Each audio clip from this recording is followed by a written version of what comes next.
Hi viewers. இன்னைக்கு ஜனவரி 29 Mahanadi serial என்னாச்சுன்னு சொல்லி பார்க்கலாம்க்கு முன்னாடி எங்க சேனல் சப்ஸ்கிரைப் பண்ணாதவங்க மறக்காம சப்ஸ்கிரைப் பண்ணுங்க. இன்னைக்கு என்ன அப்படின்னு சொல்லி பார்த்தீங்கன்னா, இங்க குமரன் கிட்ட நிவின் எல்லா உண்மையும் சொல்றாருல. அப்போ உடனே குமரன் பயங்கரமா டென்ஷன் ஆகுறாரு. அப்புறமா நிவின் என்ன சொல்றாருன்னா, அது என்னன்னு தெரியலனே விஜய் என்கிட்ட 11 மாசம் மட்டும் பொறுத்துரு, அவசரப்படாதன்னு சொன்னாரு. ஏன் அப்படி சொன்னாரு அப்படிங்கிற மாரி கேட்டோனே, இப்போ குமரனுக்கும் தெரியல. அப்ப அவர் என்ன சொன்னாரு, இரு காவேரிக்கு கால் பண்ணி பார்ப்போம்ன்னு சொல்லிட்டு ஃபோன் பண்ணி பார்க்குறாரு. அப்புறமா இங்க வீட்டுக்கு கங்கா கிட்ட நடந்த விஷயத்தையெல்லாம் சொன்னோனே, கங்கா ரொம்ப அப்படியே பதர்றாங்க. ஏன் இந்த இந்த மாரி பசுபதி இவள இவ்வளோ தூரம் கஷ்டப்படுத்திட்டே இருக்கான். சரி காவேரிய விஜய் காப்பாத்திட்டாரு. உங்க ஃப்ரெண்டுக்கு கல்யாணம் முடிஞ்சுச்சா இல்லையா? அப்படின்னோனே, இல்ல அவனுக்கு கல்யாணம் முடியல. இவள மிரட்டி தானே கல்யாணம் பண்ணிக்கவே சொன்னாங்க.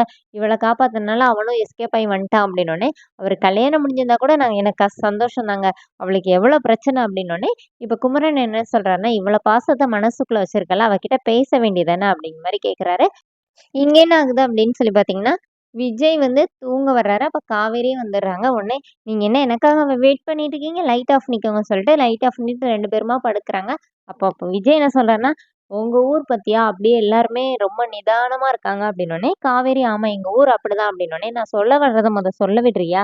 நீ மட்டும் தான் அந்த ஊர்ல அப்படியே பரபரப்பா சுத்திட்டே இருக்கிற அப்படின்னு சொல்லிட்டு, சரி எனக்கு தூக்கம் வருதுன்னு சொல்லிட்டு விஜய் அந்த சைடு திரும்பி படுத்துக்கிறாரு. காவேரி நேரா படுத்துக்கிறாங்க.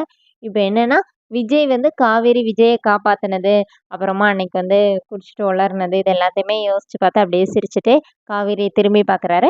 காவேரி விஜய் காவேரிய காப்பாத்துனது, இதெல்லாம் யோசிச்சு பார்த்துட்டு அவங்களும் இது பண்றாங்க. அப்போ விஜய் அப்படியே காவேரியே பார்த்துட்டே இருக்கிறாரு. காலையில என்ன ஆகுதுன்னா, கங்கா வீட்ல இருந்து அவ வந்துட்டாளான்னு ஒவ்வொருத்தட்டையா கேட்குறாங்க. அப்புறமா நர்மதா விட்டு காவேரிய கூட்டிட்டு வர சொல்றாங்க. பாட்டிட்ட என்ன சொல்றாங்கன்னா, "உனக்கு கதை கேட்கணும்ல, வீடு எப்படி இருந்துச்சுன்னு போய் கேளு" அப்படின்னு சொல்லிட்டு ட்ரெஸ் எல்லாம் காய போடுற மாரி அங்க போய் நின்னுக்குறாங்க. இப்ப காவேரி வந்தோனே பாட்டி பேசும்போது கண்ணடிக்கிறாங்க. "என்ன பாட்டி என்னைய பார்த்து கண்ணடிக்கிற?" அப்படின்னு காவேரி கேட்டோனே, "ஐயோ!" அப்படின்னு. அதுக்குள்ள சாரதா பேசுறாங்க. இப்ப காவேரி வேற, "நான் தாம்மா சமைச்சு குடுத்தேன்னோனே." "பாத்திரத்தெல்லாம் கழுவி வச்சியா என்னடின்னோனே." "நான் ஒண்ணும் சமைக்கவே இல்ல. டீ மட்டும் தான் போட்டு குடுத்தேன். போதுமா?"